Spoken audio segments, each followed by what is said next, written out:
Так, смотрим. Стучит, гремит, двери открывает, сердце успокаивает. Стучит. Стучит. Хорошие новости. Застолье в ранней дороге. Гремит. Казенный дом, разговоры, консультации, хлопоты.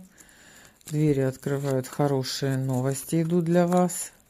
Все будет развиваться очень быстро в ранней дороге. Что сердце успокоит? Да, тут идет возвращение надежды. Надежды о чем? О ком? Ну, о ком-то, о близком. Близкие, родные. Возвращается надежда, возвращается вера, возвращается радость. В радость, видите, десяточка серверная. Возвращается радость, удача о ком-то, о близком, о себе, о семье, о близких, о родных. Принимайте, так и будет.